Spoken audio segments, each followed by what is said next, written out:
Hello friends, कैसे हैं आप सब। मैं उज्जवल कौर आप सभी का स्वागत करती हूं आपके अपने चैनल उज्जवल नेट क्लासेस में।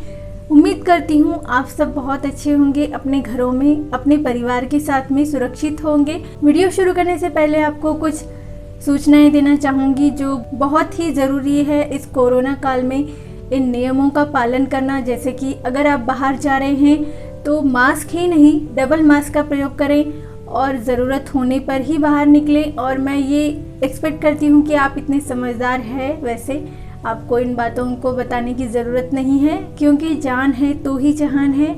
अगर आप सुरक्षित होंगे तभी आप पढ़ाई कर पाएंगे अच्छे से।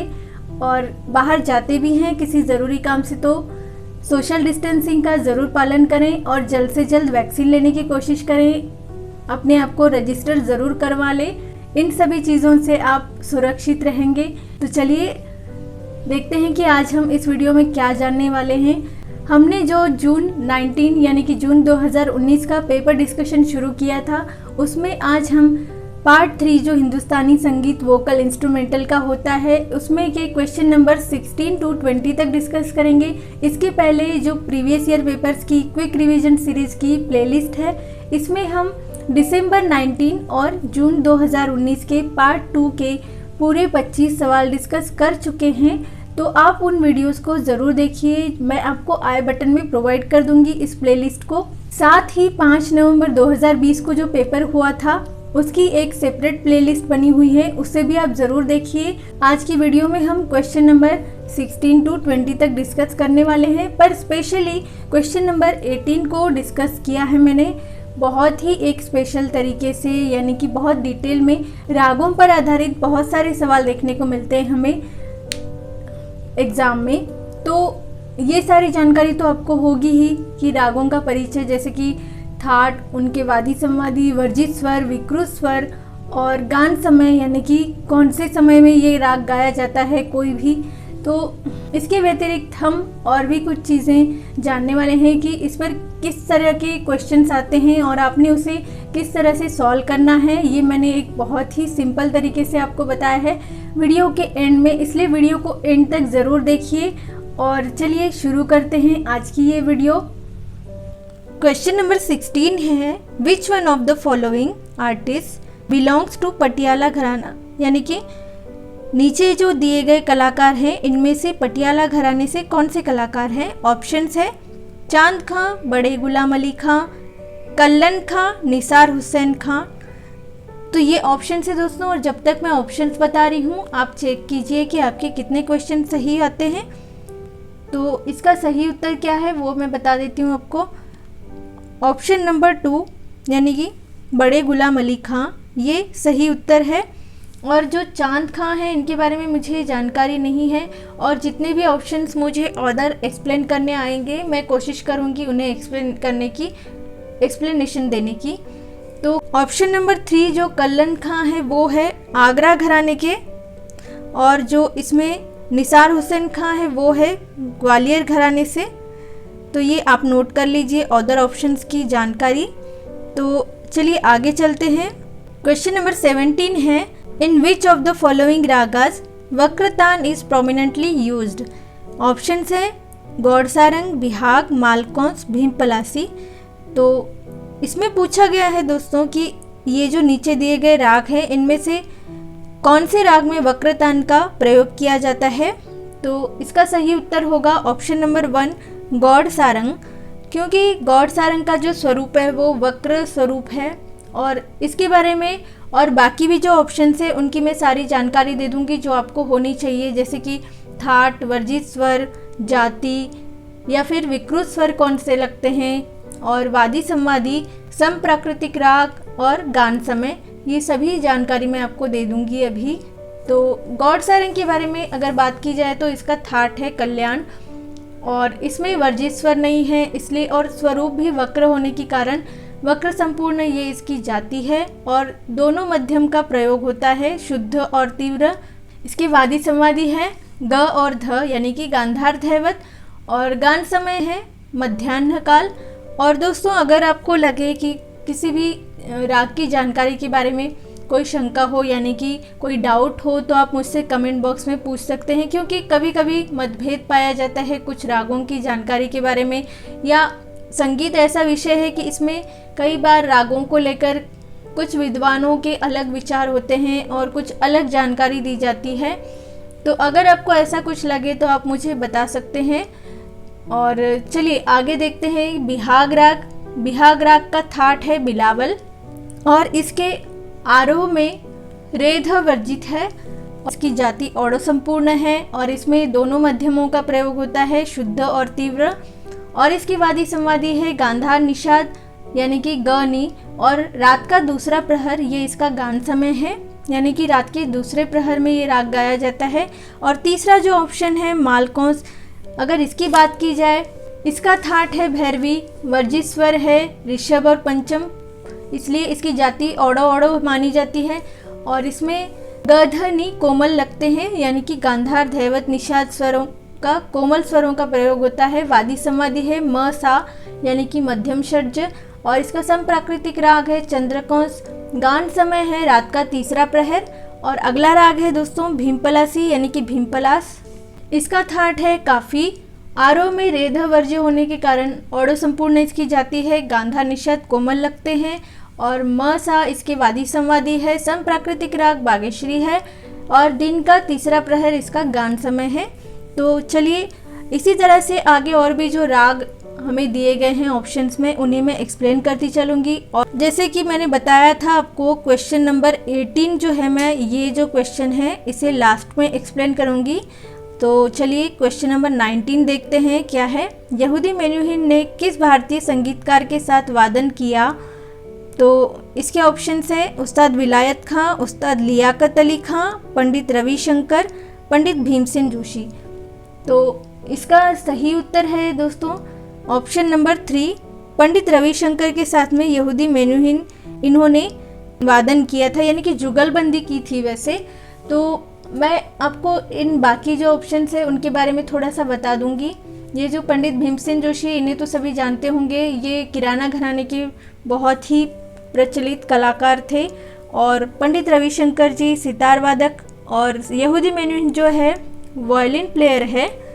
तो ये आपने अच्छे से याद रखना है, क्योंकि इस तरह का क्वेश्चन आता है कि कौन किससे संबंधित है। और इनका घराना है पंडित रविशंकर का मेहर घराना।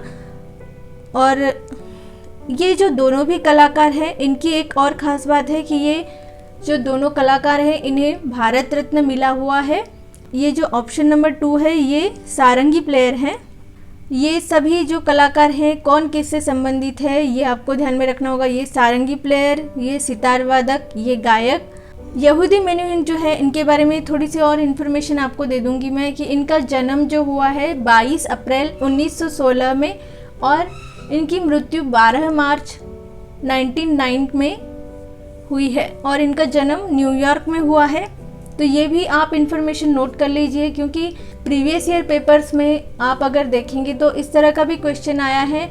जो पाश्चात्य कलाकार हैं उनके जो जन्म के वर्ष हैं उन्हें असेंडिंग या डिसेंडिंग ऑर्डर में लगाने का एक क्वेश्चन था, इसलिए इस तरह से आप इनके बारे में भी नोट कर लीजिए अच्छे से।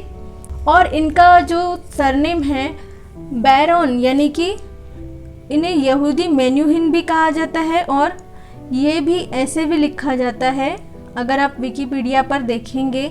और मैं आपको सजेस्ट करूँगी कि जो भी हमारे कलाकार दिए जाते हैं हमें सिलेबस में या फिर पेपर्स में, अगर आपको उनके बारे में इंफॉर्मेशन लेनी हो तो आप विकिपीडिया पर सर्च कर सकते हैं, विकिपीडिया, तो वहाँ आपको सारी इन्फॉर्मेशन मिलेगी इनके बारे में।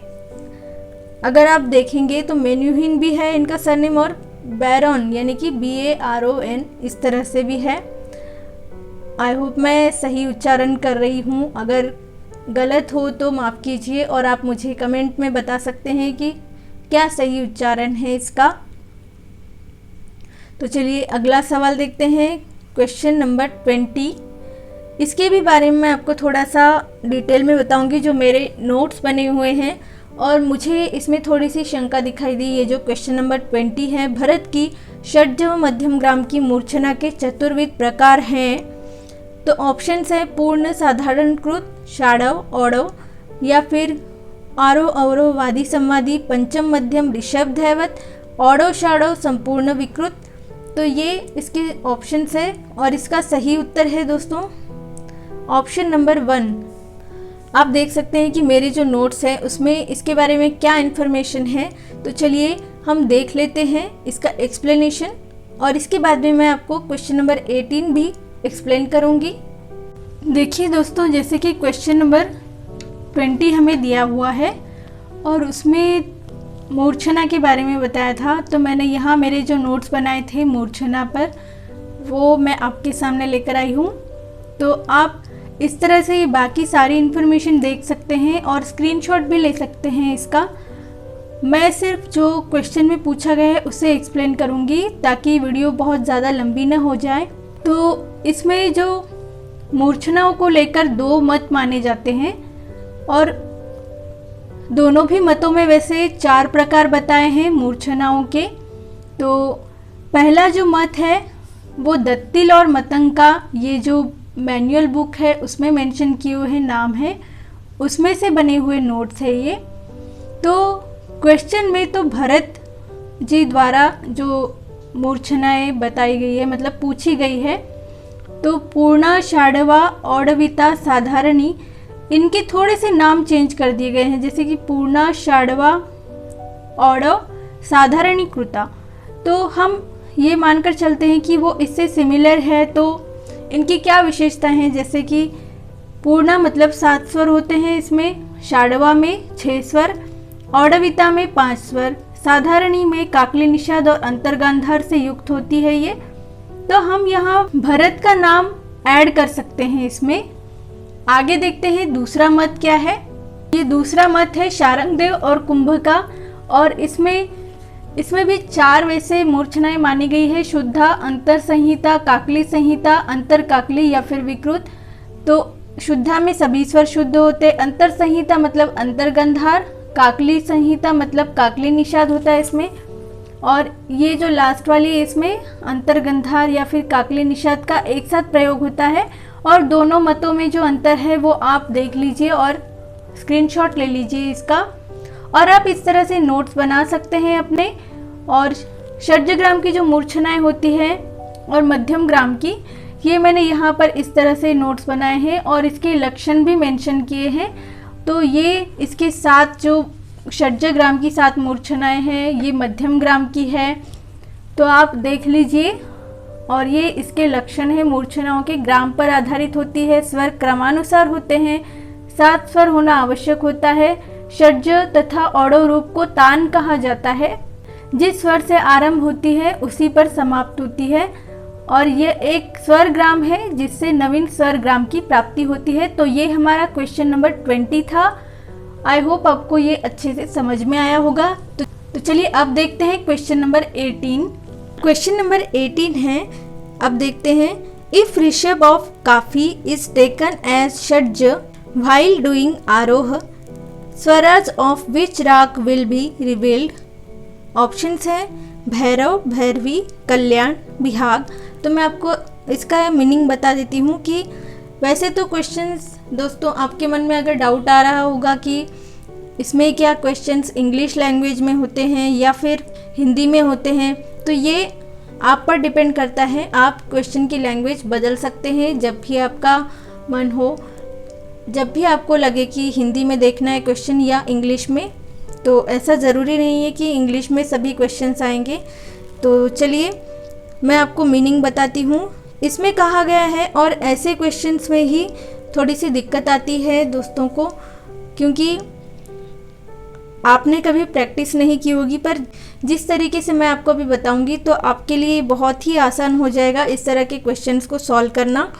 इसमें पूछा गया है कि अगर आप काफ़ी का जो ऋषभ है इसे सा मानते हैं आरोह करते समय, तो आपको कौन से रागों के स्वर प्राप्त होंगे जो नीचे दिए गए हैं इनमें से। और आपको मैं ये जो राग है इनकी इन्फॉर्मेशन भी बता देती हूँ और फिर एक्सप्लेनेशन दूंगी आपको, जिससे आपको बहुत ही आसान तरीके से समझ में आएगा। जब भी ज़रूरी नहीं है कि काफ़ी राग ही दिया जाए, किसी भी राग के बारे में अगर पूछा जाए तो आप अच्छे से सॉल्व कर पाएंगे। वैसे इसका जो सही आंसर है वो है भैरवी। तो चलिए भैरव के बारे में हम सब इन्फॉर्मेशन देख लेंगे, क्या क्या है इसकी डिटेल्स। भैरव राग का थाट भी भैरव है और ये एक आश्रय राग है, यानी कि इसी थाट से अदर जो भैरव के रागों के प्रकार है वो निर्माण होते हैं, उनका निर्माण होता है। और इसमें वर्जित स्वर नहीं है कोई भी, इसलिए इसकी जाति संपूर्ण है। और ऋषभ दैवत कोमल लगते हैं इसमें, और वादी समाधि है दैवत ऋषभ, और इसका सम प्राकृतिक राग है कलिंगड़ा, और गान समय है प्रातः काल। भैरवी राग के बारे में जान लेंगे। दोस्तों जैसे कि मैंने बताया था भैरव एक आश्रय राग है, तो उसी तरह से भैरवी भी एक आश्रय राग है। और इसकी विशेषताएं मैं बता देती हूँ आपको। इसमें वैसे विकृत स्वर जो होते हैं रेगा ध्वनि कोमल लगते हैं, और इसकी भी जाति संपूर्ण है, इसमें कोई भी वर्जित स्वर न होने के कारण। और इसकी वादी समाधि है म सा, यानी कि मध्यम षड्ज। सम प्राकृतिक राग है बिलासखानी तोड़ी, और इसका कोई गान समय नहीं होता है वैसे, क्योंकि कोई भी जो प्रोग्राम ख़त्म होता है यानी कि संगीत सभा, उसके आखिर में भैरवी राग से समापन किया जाता है, ये आप सभी को पता होगा, इसलिए इसका कोई भी गान समय नहीं है। तो चलिए अगला राग देखते हैं कल्याण।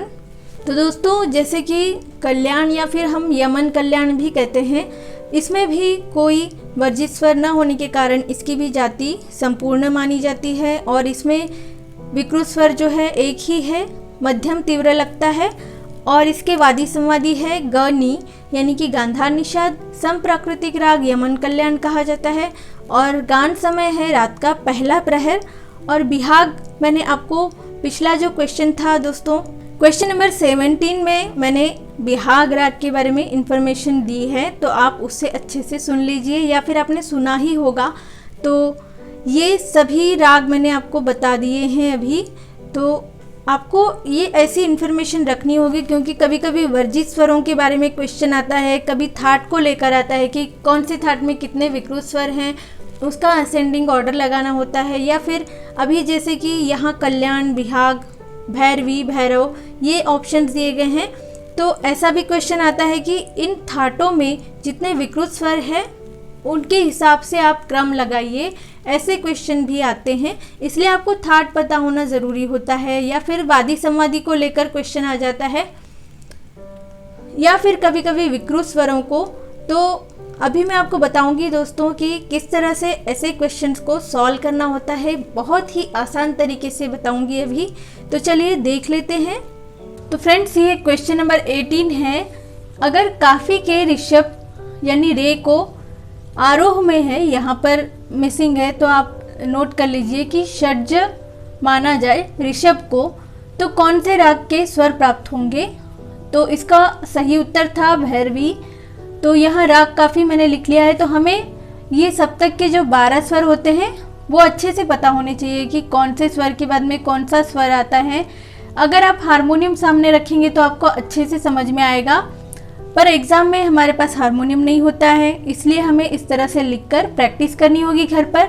हमने पहले आरोह लिखना है। जो भी राग यहाँ पर दिया जाए, ज़रूरी नहीं है कि हर बार काफ़ी आए, कोई और भी राग दिया जा सकता है।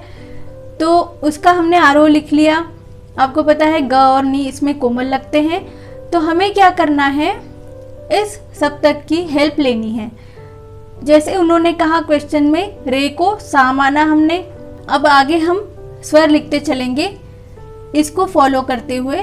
तो शुद्ध रे के बाद में कोमल ग, मतलब कोई डिफरेंस नहीं है। उसी तरह से सा के बाद में जो लगकर स्वर आता है कोमल रे, वो हमने यहाँ लिख दिया। अब कोमल ग और म के बीच में एक स्वर आता है, ठीक है। तो हमने फिर वैसे ही करना है। कोमल रे के बाद में एक स्वर छोड़कर क्या लिखा है, यहाँ एक स्वर छूटा हुआ है, इसलिए हम आगे भी कोमल रे के बाद में एक स्वर छोड़ने पर कौन सा आता है, कोमल ग, यहाँ हमने लिख लिया। फिर अब म और प देखना है। आपको पता होगा शुद्ध म और प के बीच में तीव्र मध्यम आता है। देखिए एक छोड़कर फिर हम स्वर लिखेंगे। यहाँ कोमल ग के बाद में क्या है, एक स्वर छोड़ने पर शुद्ध म आएगा, इसलिए शुद्ध म यहाँ लिखा है। प और ध के बीच में एक स्वर आता है, इसलिए हम म और प के बीच में देखेंगे कौन सा स्वर है, एक स्वर छोड़कर प आता है। शुद्ध म के बाद में एक स्वर छोड़कर लिखेंगे तो प आएगा। और ध और कोमल नी के बीच में स्वर है क्या? शुद्ध ध और कोमल नी के बीच में कोई स्वर नहीं है, इसलिए प के बाद में क्या आता है, कोमल ध, उसे यहाँ लिख लिया। फिर कोमल नी और सा के बीच में एक स्वर आता है, कोमल नी, और यहाँ अगर सा लिखा जाए तो ये एक स्वर है, इसलिए हम यहाँ कोमल ध के बाद में भी देखेंगे एक स्वर छोड़ के क्या है, कोमल नी। ठीक है, इस तरह से ये स्वर प्राप्त हुए हैं हमें। तो ये कौन सा राग बन रहा है, जो ऑप्शन दिए गए उसमें से भैरवी राग बन रहा है। तो आई होप आपको ये समझ में आया होगा कि ये भैरवी राग के स्वर है। तो फ्रेंड्स, इस तरह से क्वेश्चंस आते हैं। अगर आपको नहीं समझ में आया है ये क्वेश्चन तो आप देखिए, स्क्रीनशॉट ले लीजिए और प्रैक्टिस कीजिए। अगर आप बार बार सुनेंगे तो आपको और अच्छे से समझ में आएगा। अगर नहीं समझ में आ रहा है तो मुझे कमेंट करके बताइए, मैं फिर से इस पर वीडियो बनाऊंगी और भी अच्छे से एक्सप्लेन करने की कोशिश करूंगी। यही था क्वेश्चन नंबर 18। तो दोस्तों, यही थे आज के 5 सवाल। उम्मीद करती हूँ कि आपको ये क्वेश्चन नंबर 18 बहुत ही अच्छे से समझ में आया होगा। फिर भी अगर आपको कोई डाउट हो तो आप मुझसे कमेंट करके पूछ सकते हैं। और एक बात बता दूं दोस्तों कि हमारा जो टेलीग्राम का चैनल और ग्रुप है, इसमें बहुत सारे स्टूडेंट्स जुड़े हैं। मैं चाहती हूँ कि जो मैंने मॉक टेस्ट यानी कि क्विजेस वहाँ पर शुरू किए हैं, जो मैं क्विजेस लेती हूँ, आप भी उसका हिस्सा बने और देखिए कि आपकी तैयारी कितनी हुई है, आपने कितनी तैयारी की है। तो ज़रूर ज्वाइन कीजिए टेलीग्राम का चैनल और ग्रुप भी, उज्ज्वल नेट क्लासेस इसी नाम से है। और ग्रुप से जुड़कर आप मुझसे कोई भी सवाल पूछ सकते हैं, डिस्कस कर सकते हैं। इस वीडियो के लिए इतना ही।